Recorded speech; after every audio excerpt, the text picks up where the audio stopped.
चालती हो माझ्या नजरेसमोर. दादा त्यांची चूक त्यांच्या लक्षात आली. हो आता तरी त्यांना माफ करून द्या दादा. चला तुम्हाला दवाखान्यात नेतो. कैलास आता दवाखान्यात नेऊन काही उपयोग होणार नाही. अरे दादा का का याच्या दादा हे दादा याच्या कानाला ऐकायचं आहे तुला. कैलास काळी घट्ट करू नये. अरे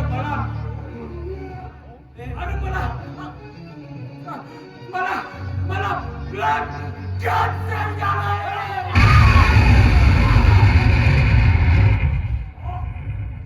दादा तुला ब्लड कॅन्सर झालंय. अरे मग आतापर्यंत माझ्यापासून ही गोष्ट लपून का ठेवलात रे? दादा तुला ब्लड कॅन्सर झालं ना.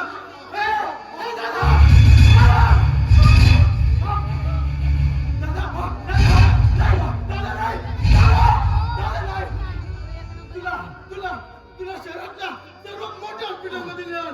पण तुझ्या उपचार मात्र नक्कीच करणार दादा. दादा तू मात्र समजू नको दादा. नाही दादा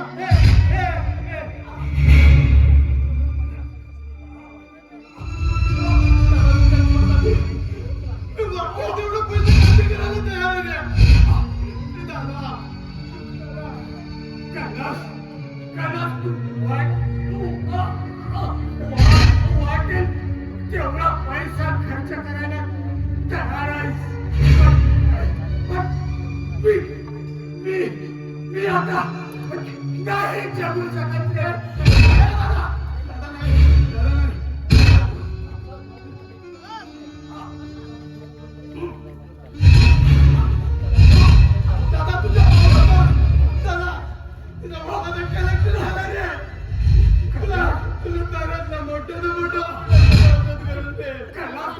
कलेक्टर झाला.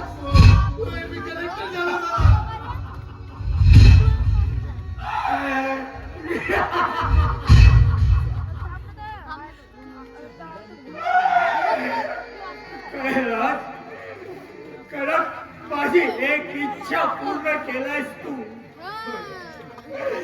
आता फक्त अंतिम इच्छा उरली आहे. कैलास दे. अरे दे मला वचन दे. कैलास वचन दे. सुद्धा इच्छा पूर्ण करतील. मी तुझ्या ज्या काही इच्छा असेल ना नक्कीच पूर्ण करून दे.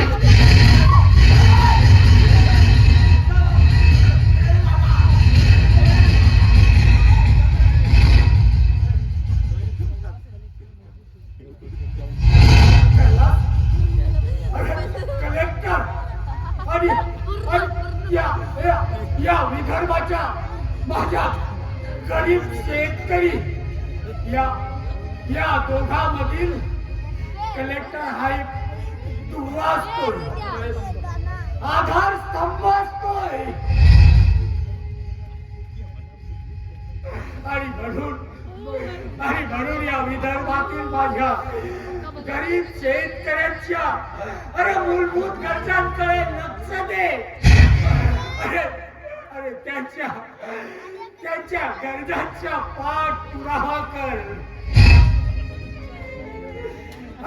सिंचन, यांत्रिकीकरण, शेतमालाला हमी भाव आणि भ्रष्टाचार मुक्त हा महाराष्ट्र बनवणे. कैलास भ्रष्टाचार मुक्त हा महाराष्ट्र बनव.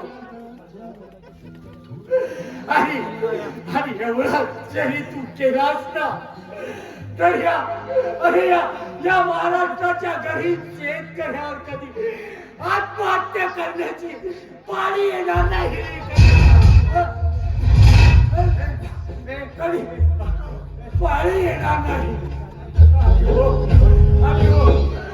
जाता या माझ्या विदर्भातील शेतकऱ्यांना माझी विनंती आहे, अहो तुम्ही कर्जासाठी आणि नापिकीसाठी कधी आत्महत्या करू नका हो. कधी आत्महत्या